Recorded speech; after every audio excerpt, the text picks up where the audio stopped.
Donc, ça va bien activer là, tout notre système.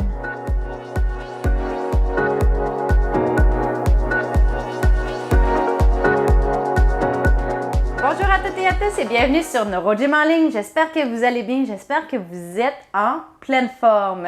Je suis très contente d'être de retour avec vous dans une nouvelle capsule vidéo. Et aujourd'hui, en fait, je fais une vidéo c'est une recommandation, c'est une suggestion qui m'a été proposée. J'ai trouvé ça vraiment intéressant. En fait, on m'a demandé, est-ce que tu pourrais faire des exercices pour contrer l'inflammation? Puis, sur le coup, je me suis dit, contrer l'inflammation, c'est beaucoup... c'est large. Puis, qu'est-ce qui a causé l'inflammation? Donc, l'inflammation, là, c'est quand on a une réaction immunitaire, puis qu'il y a de l'enflure, il y a de l'œdème qui va aller se loger dans nos articulations, soit suite à une blessure, mais ça peut arriver aussi, on a eu des grandes chaleurs cet été, pendant qu'il y a des grandes chaleurs. On ne va pas dire que c'est de l'inflammation, mais il va y avoir de l'œdème, il va y avoir des membres qui sont gonflés, donc les chevilles gonflées, les genoux gonflés, les mollets gonflés. Donc, ça peut arriver, il y a plein de causes à ça. Je vais le rentrer on va parler d'enflure et d'inflammation, puis des différentes causes. Je vais vous donner des exercices qui sont généraux pour soulager, pour faire du pompage, faire travailler, re-rentrer l'eau, puis que ça rentre dans la circulation, puis que ça diminue l'inflammation et l'enflure, l'œdème, et pour soulager. Et je vous propose des exercices qui sont couchés que vous pouvez faire le matin. Donc, pour vraiment bien partir la journée, parce que souvent, ce qui arrive, c'est que quand on ne bouge pas pendant la nuit, il n'y a pas le pompage musculaire, donc il y a moins de mouvement et l'eau peut s'accumuler dans les tissus. Et ceux qui ont beaucoup d'inflammation, souvent le matin, ils vont avoir plus de douleur, ils vont se sentir raides, puis ils vont dire « Ah, j'ai plus de spasticité, je suis raide et j'ai de la douleur. » Puis après avoir bougé un petit peu, peut-être avoir pris une douche chaude, par exemple, puis après peut-être une trentaine de minutes ou jusqu'à 2 heures après, là, dépendamment des gens, il va avoir vraiment moins de douleur puis ils vont pouvoir faire leur journée. Donc, c'est vraiment des exercices. Pour ça, je voulais les faire coucher, que vous pouvez faire dans votre lit là, avant de vous lever. Ça va être pour principalement l'inflammation puis l'œdème au niveau des jambes. Donc, installez-vous bien. Vous pouvez le faire dans votre lit ou au sol comme moi. Mais avant de vous installer, je vous invite à faire un pouce sur la vidéo, à faire j'aime. Je vous invite à vous abonner à nos différentes plateformes, notamment à nous suivre sur YouTube. Vraiment, ça nous aide si vous n'êtes pas abonné. Cliquez sur le bouton abonner là tout en dessous pour nous suivre et nous donner votre support. Si vous aimez ce type de contenu, ça nous aide beaucoup, beaucoup. Donc, je vous dis merci à l'avance. Et vous pouvez également partager un grand nombre de personnes que ça pourrait intéresser et aider. Sur ce, on s'installe et on se rejoint dans quelques secondes. À tout de suite! Excellent, j'espère que vous êtes bien installés. Donc, comme toujours, je dois rappeler les exercices que je donne sont généraux, les consignes ou en fait les notions un peu plus théoriques que je vais dire sont aussi générales. Donc, je vous l'ai dit, l'inflammation ou l'œdème, il y a plusieurs causes. Si vous n'en savez pas la cause et que ça vous inquiète, puis que c'est nouveau, par exemple, je vous conseille fortement de consulter un professionnel de la santé, dont un médecin. L'inflammation là, importante au niveau des jambes, s'il n'y a pas de la chaleur, s'il ne fait pas très chaud ou que vous n'êtes pas blessé ou puis que ça arrive subitement, peut indiquer des choses plus graves. Donc, il y a plein de choses, mais par exemple, des troubles rénaux, ça pourrait être lié à une blessure, ça pourrait être des troubles vasculaires. Il y a différentes choses, là, donc si jamais vous avez des doutes, ça vous inquiète, je vous invite fortement à consulter un médecin. Cela dit, il y a plein de gens qui vont avoir de l'inflammation chronique dans un sens ou qui vont arriver pendant l'été. De l'œdème aussi dans les jambes quand on ne bouge pas beaucoup. Donc, les gens vont avoir pas nécessairement un processus inflammatoire, mais il va avoir des jambes plus lourdes, plus enflées, donc avec plus d'œdème parce qu'il y a moins de mouvement. À ce moment-là, ça, vous le savez, qu'est-ce qui cause ça? Donc, les personnes à mobilité réduite, ça arrive souvent. Ça pousse sur les tissus, ça fait mal. Donc, il y a plein de douleurs. Puis, ça va être aussi caractérisé parfois avec de la douleur qui bouge, dépendamment l'œdème pousse dans quel tissu puis comment. Donc voilà, je ne vais pas aller spécifiquement dans chaque type de cas, par exemple, parce que ça, c'est vraiment quelque chose à faire avec votre professionnel de la santé, mais on va faire des exercices qui, dans la grande majorité des cas, là, vont faire du bien, puis je vais vous expliquer pourquoi.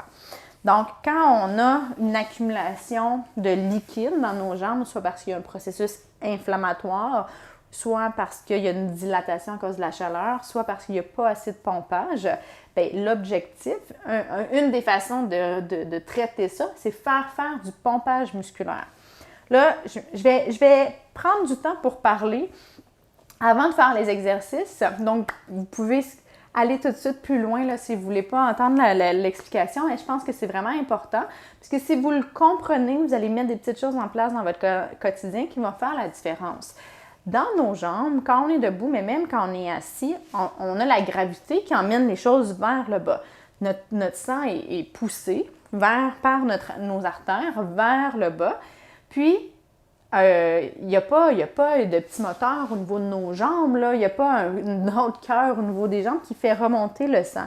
Comment ça fonctionne? Comment le sang il remonte puis qui retourne au cœur, puis qui, dans le fond, emmène le liquide, pas juste le sang, mais emmène la lymphe, qui est le liquide qui est entre nos cellules.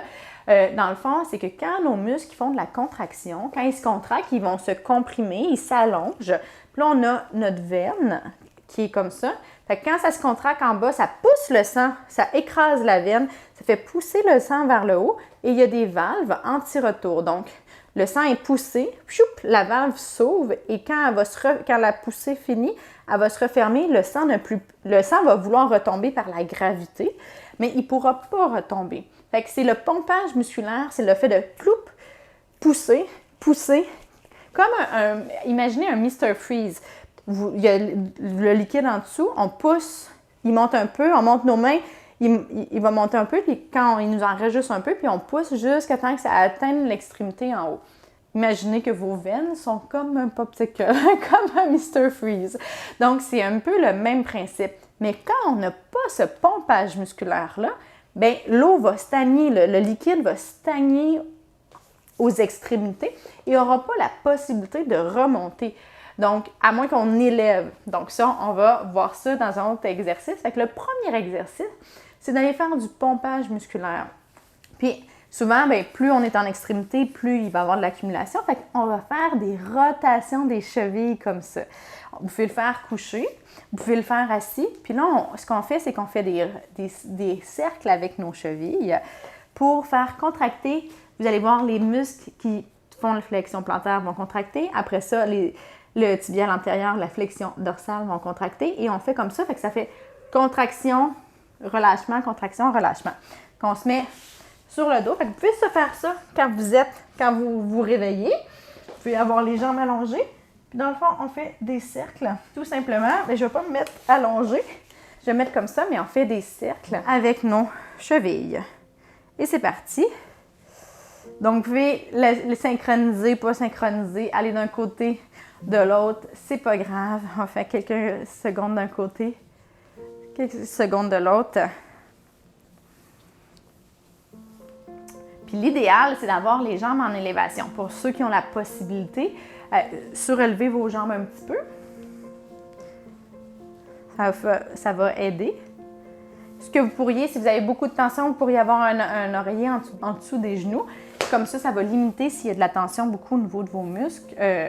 Au niveau des fléchisseurs plantaires, s'ils sont très spastiques, par exemple, ça va permettre un petit peu plus de mouvement au niveau de la cheville. Mais on se rappelle que qu'est-ce qu'on veut là, c'est de la contraction musculaire.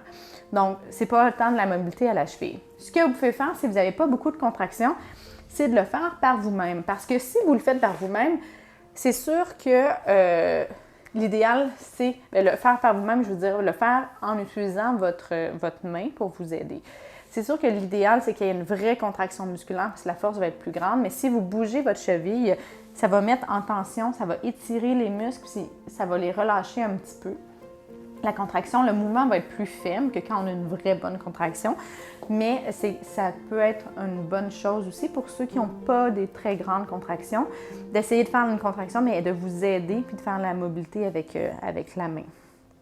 On y va. Une autre fois, 30 secondes. Donc, on fait du pompage musculaire, on fait des mouvements. On peut changer de côté. Donc, ça se fait bien ça le matin en se levant.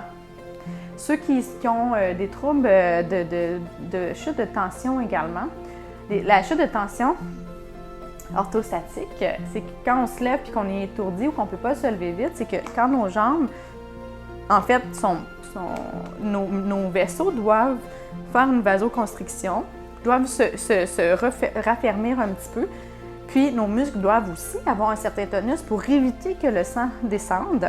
Oups, j'ai pas parti mon 30 secondes, on prend une pause.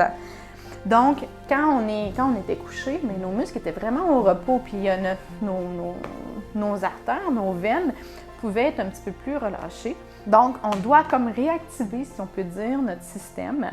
Puis, des fois, ça prend un petit peu plus de temps. Fait que si on se lève rapidement, puis que le corps n'a pas eu le temps d'activer les mécanismes qu'il a besoin pour éviter le pooling, qu'on dit veineux, vers le bas, bien là, on n'aura plus assez de temps et ça va aller rapidement vers le bas, ça ne va pas remonter, puis là, on va avoir la tête qui va tourner, on va avoir une chute de tension.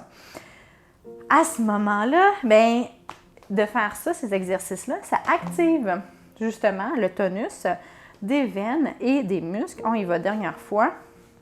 Donc, c'est un très bon truc à faire. Pour ceux qui ont des troubles d'équilibre aussi, ça active vos muscles. Donc, dans une position qui n'est pas à risque. Donc, vous pouvez faire ça tout à fait. On y va de l'autre côté. Puis c'est un petit exercice à faire. Vous pourriez le faire, tu sais, dans la journée. Je dis là, le matin, là, vous pourriez le faire dans la journée quand vous prenez votre café, vous écoutez la télévision, la radio. Si vous avez souvent là, de l'enflure au niveau des jambes, c'est un très, très bon exercice à faire régulièrement. Parfait. Maintenant, l'exercice que je vais vous montrer, c'est aller en élévation. Donc, ce qu'on veut, c'est aider la gravité. On veut utiliser le principe de la gravité pour que l'eau, l'œdème, l'enflure revienne vers nous, vers le cœur pour qu'elle puisse retourner en circulation et qu'il y en ait moins dans les jambes. Fait que ce qu'on va faire, c'est qu'on va faire de l'élévation. En même temps, on va faire du renforcement musculaire. Donc, on va se coucher comme ça et on va lever une jambe. Quelques secondes, on va tirer les orteils vers nous et on fait ça de l'autre côté également. On y va pour 30 secondes. On tire les orteils, on redescend. Ça travaille nos abdos. On tire les orteils. Vous n'êtes pas obligé d'aller aussi haut, là. Et on contrôle bien. Donc, on travaille les fléchisseurs de hanches, on travaille nos quadriceps en même temps. On travaille nos abdos. Excellent. On lâche pas.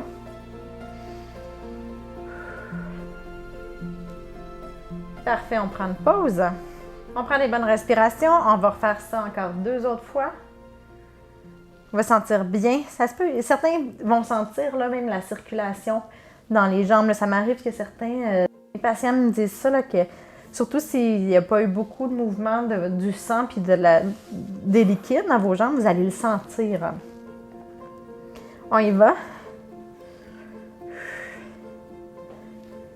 Donc tout ça, c'est le but, c'est d'activer la circulation, de faire mobiliser l'eau, que ça retourne dans la circulation.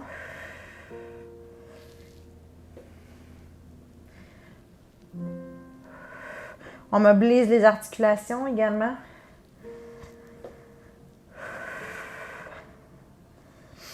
Puis, à activer la circulation, là, on parlait d'inflammation. Puis, j'ai dit que l'inflammation, c'est un processus, ou le processus inflammatoire. Quand on a un processus inflammatoire pour plein de raisons, on peut avoir une blessure, il peut avoir une infection, peu importe s'il y a une infection, il faut que vous ayez un traitement médical, là, mais c'est souvent le cas, dans la clientèle que je vois, c'est souvent, il va y avoir de l'arthrose, beaucoup de spasticité, donc la biomécanique d'une articulation est atteinte puis est altérée, puis il y a beaucoup de frottement, fait qu'il va y avoir de l'inflammation à cause du frottement, puis le cartilage va être un petit peu brisé. Donc, il va y avoir un processus inflammatoire, puis que les mécanismes de réparation vont se mettre en branle. Puis, ce qu'on veut, OK, on y va, c'est comme, imaginez, on y va, je vais continuer mon explication, mais on y va. Imaginez que c'est comme quand on fait de la construction. Là, il y a une porte, mettons, ou un mur qui est brisé, on veut le réparer. On doit enlever une section, découper, tout ça, puis on doit emmener du nouveau matériel, du nouveau J-Proc, ou je ne sais pas quel matériau, puis le remplacer. Donc là, il faut faire deux choses. Il faut éliminer les déchets, puis il faut emmener à l'endroit, il faut emmener du nouveau matériel. Comment on fait ça dans notre corps? C'est par la circulation. Donc, une dernière fois, excellent, super, on va rester comme ça. Pendant qu'on prend une pause, je vais finir mon explication. Fait que ce qu'on veut faire, c'est activer la circulation, puis que le sang puisse se rendre jusqu'à l'endroit où on veut, puisse emmener les nouveaux nutriments, les nouveaux matériaux de construction. Puis ensuite de ça, bien, les anciens, notre système immunitaire, il va nettoyer les choses qui sont plus bonnes, les cellules qui sont mortes, par exemple. Puis ça, bien, il faut que les déchets métaboliques de ça soient éliminés, soient enlevés du site. Donc, comment ça fait? Il faut qu'ils retournent dans la circulation, puis ils vont être éliminés ensuite par les reins ou par autre processus, là, mais ils vont être métabolisés ou éliminés d'une certaine façon, mais ils doivent être enlevés de là. Donc, c'est important de travailler puis de stimuler la circulation. Donc, si vous êtes à mobilité réduite, que vous ne bougez pas souvent, le truc, c'est de bouger les jambes. Donc, la prochaine exercice, ça va être un petit peu ça. On va travailler toutes les articulations, puis on va faire de la triple flexion puis extension. En fait, on va faire comme si on faisait un petit peu du vélo, comme ça, pour vraiment aller tout bien mobiliser, assouplir les tissus, faire du pompage musculaire un peu partout pour que la circulation se fasse, puis qu'on puisse nettoyer les endroits inflammatoires et emmener du nouveau matériel pour que notre corps est intelligent, là, notre corps puisse se réparer par lui-même puis puisse régler les problèmes. On y va, donc on fait ça, une jambe à l'autre, on plie une jambe, on allonge l'autre et on fait ça comme ça. Si vous pouvez un peu le faire vers le haut comme ça, ça va aider la gravité. C'est beaucoup plus difficile, donc vous pouvez le faire juste au sol. On ne lâche pas.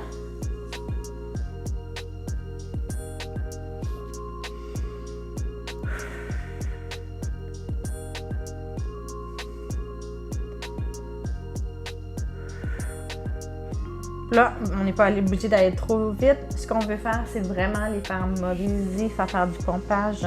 On prend une pause. C'est un bon exercice pour les jambes. Moi, je le sens très bien là, que mes jambes ils travaillent fort. On prend une bonne respiration et on y va. Deuxième série. On ne lâche pas.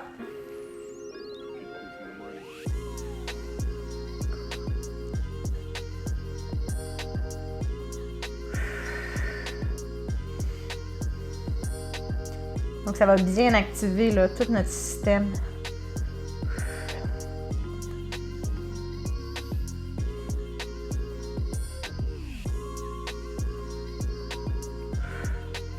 Excellent, super. On prend une pause. Il nous reste une série, puis ensuite, je vous propose un exercice qui est différent, qui a des propriétés un peu différentes. Fait que là, on activait le pompage musculaire et la circulation. En élévation. On va faire l'élévation dans le prochain exercice également, là, mais on va faire de l'étirement. Mais avant, on termine notre dernière fois, comme ça. Je vous rappelle, vous pouvez le faire un petit peu plus vers le bas ou vers le haut. Triple flexion, triple extension. Comme si on faisait du vélo, mais lent.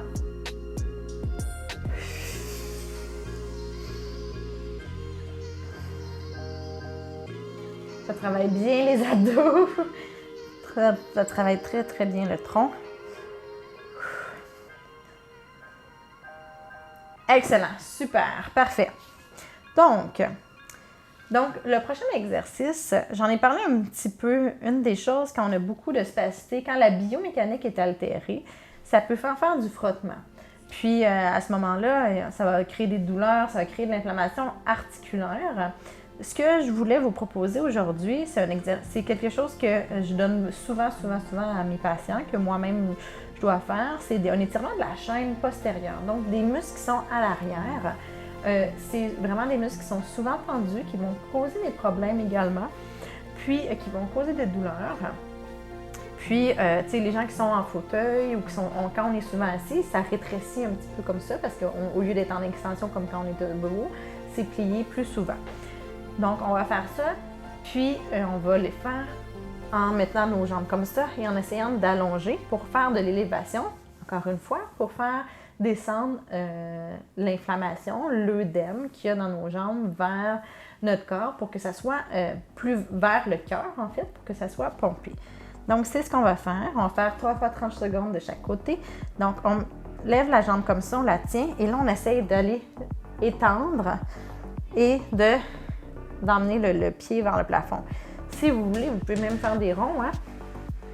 Mais on veut vraiment sentir un étirement ici. Puis si vous êtes capable, essayez de même tirer les orteils. Si c'est très inconfortable, vous pouvez faire des ronds.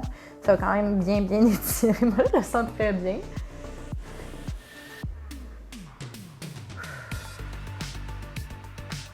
On lâche pas. Excellent. On fait ça de l'autre côté. La même chose de l'autre côté.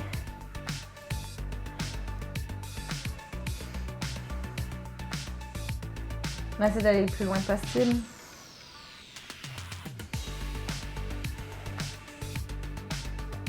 Même si ça va pas aussi loin, hein, mais comme ça, c'est correct. Même si vous faites juste tenir comme ça, c'est quand même bon aussi. C'est pas grave, hein, je le dis souvent, je le répète. Vous n'êtes pas obligé de faire, c'est pas obligé d'être pareil comme moi. On fait de l'autre côté.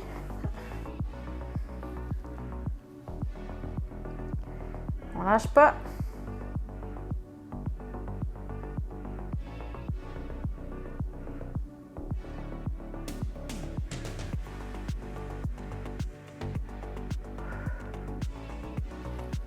Ça va bien. Ça fait du bien. J'ai envie de bouger ma cheville un peu. Excellent, super. On va de l'autre côté. On prend des bonnes respirations. On doit sentir un étirement qui est quand même fort. On ne devrait pas sentir vous ne devriez pas sentir une douleur aiguë à un endroit bien précis.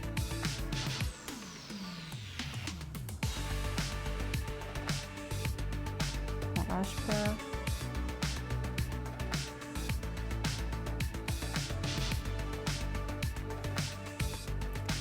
Excellent, super. Et de l'autre côté, dernière fois de chaque côté.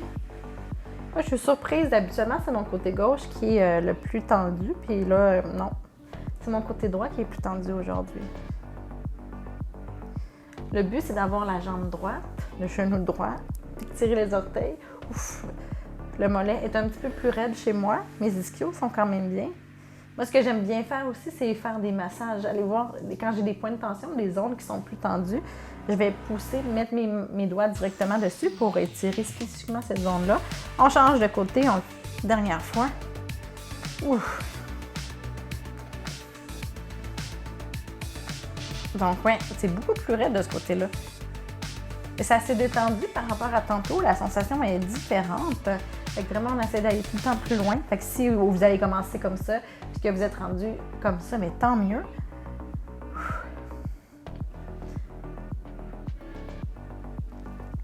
Ouh là là, ça shake même. Mon quadriceps travaille fort pour essayer d'allonger ma jambe. Excellent, on a terminé. Donc voilà les exercices, des petits exercices en fait que vous pouvez faire le matin, mais dans votre lit parce que certains sont couchés.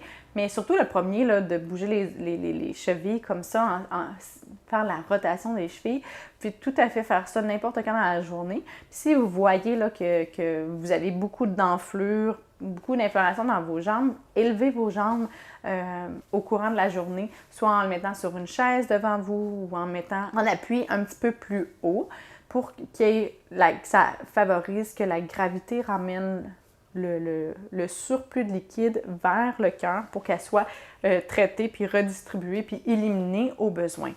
Également, il y a différentes façon de faire aussi, si vous avez beaucoup d'inflammation, il y a des aliments qui vont favoriser la rétention d'eau, comme tous les aliments salés. Quand vous mangez beaucoup de sel, ça fait faire de la rétention d'eau. Hein. Il y a un principe d'osmose, on veut garder des concentrations de minéraux, donc de sel par exemple, c'est pas du sel, là, mais dans notre système. Donc s'il y a beaucoup de minéraux, qu'il y a beaucoup de sel, ça va garder l'eau pour garder une concentration qui est adéquate, puis l'eau ne va pas être éliminée. Dans les cas par exemple de personnes qui ont des troubles cardiaques ou que le cœur aurait trop à pomper, on va limiter le sel, on ne veut pas qu'il y ait trop d'eau, on ne veut pas qu'il y ait trop de volume. Là, je vous dis ça, un exemple que je vous dis, si vous avez des troubles cardiaques ou quoi que ce soit, il faut vraiment que vous consultiez un médecin. Mais si vous avez souvent de l'enflure ou que vous avez peut-être, vous savez que vous mangez beaucoup de sel, puis que peut-être que ça pourrait favoriser votre inflammation ou l'œdème dans vos jambes, par exemple, c'est peut-être une façon de voir. Vous pouvez consulter votre médecin, en parler. Il y a différentes façons de faire. Il y a différents moyens aussi de diminuer l'enflure. Il y a des bas de compression que vous pouvez avoir. Donc, si c'est une problématique que vous avez régulièrement, c'est vraiment important de voir avec votre médecin c'est quoi la cause, c'est quoi les choses que vous pouvez faire pour essayer de diminuer cette inflammation-là, parce que ça peut avoir des conséquences, qu'il y ait de l'inflammation, qu'il y ait de l'œdème dans vos jambes. Ça peut comprimer. À la longue, il peut avoir des problématiques qui en découlent. Donc, si c'est quelque chose que vous avez remarqué, non, vous n'avez pas parlé avec votre médecin, je vous conseille fortement de le faire. Puis, vous pouvez faire les petits exercices pendant ce temps-là également, mais assurez-vous d'être sûr de c'est quoi la cause de l'œdème et de l'inflammation au niveau de vos jambes. Donc voilà, j'espère que vous avez aimé la vidéo. Si vous avez aimé, je vous invite à faire un pouce sur la vidéo ou à faire un j'aime. Je vous invite également à vous abonner à nos différentes plateformes, notamment à vous abonner à notre chaîne YouTube. Vous allez voir, on a plus de 300 vidéos qui parlent de plein de sujets, plein d'exercices différents. Puis, vous pourrez voir des listes de lecture si vous avez des besoins particuliers, des exercices pour améliorer la marche, des étirements, l'équilibre, la spasticité. Il y a plein de choses. Vous pouvez faire une recherche directement sur notre plateforme. Vous allez voir les différentes vidéos. Si vous avez des suggestions, comme cette vidéo, là, c'était une suggestion que j'ai eue de quelqu'un qui nous écoute pour qui voulait avoir des exercices pour l'inflammation et l'œdème. Donc, les vidéos, les exercices sont faits pour vous, donc gênez-vous pas. On essaie de répondre à tout le monde le plus rapidement possible. Donc un grand merci, puis au plaisir de vous lire. Et sur ce, je vous souhaite une excellente journée. Merci beaucoup d'avoir fait les exercices avec moi. J'ai très hâte de vous revoir dans une prochaine vidéo. Au revoir!